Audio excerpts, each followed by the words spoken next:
Everyone, আজকে তোমাদের সাথে ছোট্টখাটো একটা গেট রেডি উইথ মি একটা ভিডিও শেয়ার করব। So first time primer use করছি। এর আগে আমি সানস্ক্রিন ইউজ করে ফেলেছি, যেটা ক্লিপ নেওয়া হয়নি।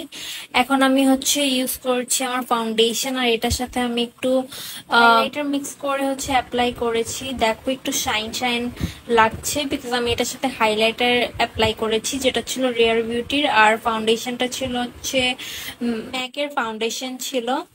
আর এটা শেইনের কিছু প্রোডাক্ট, যেটা আমাকে একটা পেজ থেকে সেন্ড করা হয়। এটা আমি ক্যাপশনে দিয়ে দিব, মেনশন করে দিব। সো এরপর আমি বিউটি ব্লেন্ডারটা দিয়ে একটু ভালো মতো ট্যাপ ট্যাপ করে নিচ্ছি। গ্ল্যামের এর আগে একটা পাউডার ব্লাশ ইউজ করেছি, এখনো করছি। সো এটা অনেক ভালো ছিল। লেটস সি এটা কিরকম কাজ করে।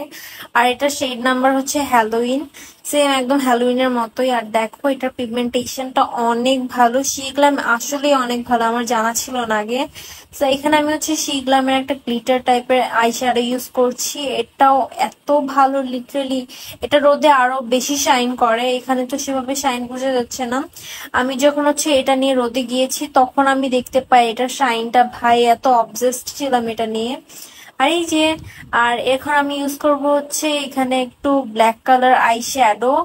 আর এই ব্রাশারটা বললাম শিগ্লামের, আই গেস। আর এই ব্রাশারটা এত বেশি শার্প, মানে অনেক বেশি শার্প। যেরকম থাকে না লাইনারের যেরকম শার্পনার, সেরকম একদম শার্প। আর এটাকে আমি একটু ম্যাশ করে নিলাম। মাস্কারা অ্যাপ্লাই করে ফেলেছি। আর আমি আগের থেকে লিপ আর্ট করে রেখেছি, এখন জাস্ট লিপ গ্লসটা অ্যাড করলাম। আর এটা বললাম শিগ্লামের প্রোডাক্ট আসলে অনেক ভালো। আমি রেট করব আউট অফ 10 এর মধ্যে 9। খুব ভালো লাগছে আমার কাছে। আর এই যে দেখতেই পাচ্ছ আমার ফাইনাল লুক অনেক বেশি ভালো আসছে। ফাইনাল লুকটা শিগ্লামের প্রোডাক্ট ইউজ করেছি আমি, সেটা ক্যাপশনে মেনশন করে দেবো। আর বাই দ্য ওয়ে আমাকে জানাবা কেমন লাগছে আমার মেকআপ।